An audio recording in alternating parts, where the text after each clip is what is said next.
কৃষি যন্ত্রায়নে এখনো বিদেশ নির্ভর বাংলাদেশ। কৃষিতে ব্যবহৃত যন্ত্রপাতি দেশে তৈরিতে বড় বাধা জটিল কর কাঠামো।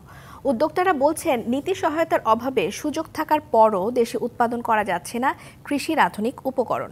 বিশ্লেষকরাও বলছেন, সরকারের সুনজরের অভাবেই কৃষি যন্ত্রপাতি তৈরিতে পিছিয়ে পড়ছে বাংলাদেশ। একসময় সম্ভাবনা জাগালেও এখন হয়ে যাচ্ছে পুরোপুরি আমদানি নির্ভর দেশে। আগে 1 বিঘা জমি চাষে প্রায় পুরো দিন পেরিয়ে গেলেও এখন ট্রাক্টরের ব্যবহারে একই কাজে সময় লাগে মাত্র কয়েক ঘন্টা। কৃষিতে যন্ত্রের ব্যবহার যেমন কৃষকের শ্রম কমিয়েছে, তেমনি বেড়েছে উৎপাদন ক্ষমতাও।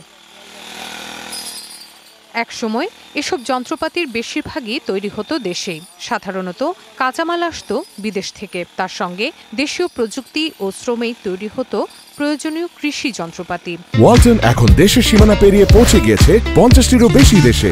ওয়ালটন, ঘরে ঘরে বিশ্বজুড়ে। কিন্তু উদ্যোক্তারা বলছেন, কৃষি যন্ত্রপাতি তৈরির এই হালকা প্রকৌশল শিল্পে চড়া কর কাঠামোই এখন বড় বাধা। আমাদের import dependence, supply chain dependence, macro ইকোনমির উপর প্রেশার, ডলারে আমাকে ইম্পোর্ট করে হচ্ছে, যে এই পুরো জিনিসটাই আমরা একটা ভালনারেবল জায়গায় আছি। এবং এটা আমাদের এগ্রিকালচার সেক্টরকে আরও শক্তিশালী করা দুই দিক থেকে, একটা হলো ফুড সিকিউরিটির দিক থেকে, আর একটা হলো এগ্রিকালচারকে আপনি ভ্যালু এডিশনে নিয়ে অ্যাগ্রো প্রসেসিংয়ে নেওয়া, সেটার ক্ষেত্রে এটা একটা বড় বাধা। সুতরাং এই জায়গা আমাদেরকে উন্নত করতেই হবে। কৃষি যন্ত্রপাতি তৈরির জন্য সুপরিচিত উত্তরের জেলা বগুড়ার হালকা প্রকৌশল খাতের উদ্যোক্তারা বলছেন, বিদেশ থেকে যন্ত্র আমদানিতে করের বোঝা নেই, কিন্তু যন্ত্রাংশ আমদানিতে গুনতে হচ্ছে চওড়া শুল্ক। আমাদের যে র মেটেরিয়াল যেটা, এইটাতে যে কৃষির জন্য আমরা সেপারেট করে যে ট্যাক্স ফ্রি নিয়ে আসবো, সে অপশন আমাদের নেই। কিছুটা ভ্যাট আছে এবং ট্যাক্সও আছে। এবং আর একটা জিনিস, যে আমরা যখন ধরেন যদি কৃষি সেক্টরে যদি ভ্যাট না থাকতো, তাহলে বড় বড় কোম্পানির কাছে আমরা যখন মাল বিক্রি করি চুক্তিভিত্তিক, যে আমরা এই মালটা নিব, ওরা কিন্তু আমাদের থেকে নেয়, ট্যাক্স কেটে নেয়।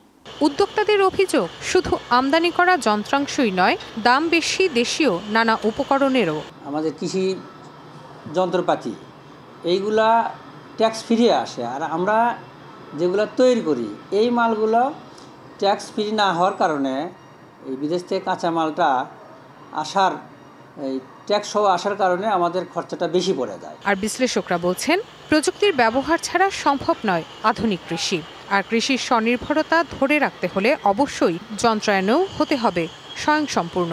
আমাদের import dependence, supply chain dependence, macro ইকোনমির উপর প্রেশার, ডলারে আমাকে ইম্পোর্ট করে হচ্ছে, যে এই পুরো জিনিসটাই আমরা একটা ভালনারেবল জায়গায় আছি। এবং এটা আমাদের এগ্রিকালচার সেক্টরকে আরও শক্তিশালী করা দুই দিক থেকে, একটা হলো ফুড সিকিউরিটির দিক থেকে, আর একটা হলো এগ্রিকালচারকে আপনি ভ্যালু এডিশনে নিয়ে অ্যাগ্রো প্রসেসিংয়ে নেওয়া, সেটার ক্ষেত্রে এটা একটা বড় বাধা। সুতরাং এই জায়গা আমাদেরকে উন্নত করতেই হবে। দেশের কৃষি যন্ত্রপাতির উৎপাদন বাড়ানো না গেলে আগামী দিনে কৃষি পণ্যের উৎপাদন খরচ বৃদ্ধির আশঙ্কার কথাও বলছেন বিশ্লেষকরা।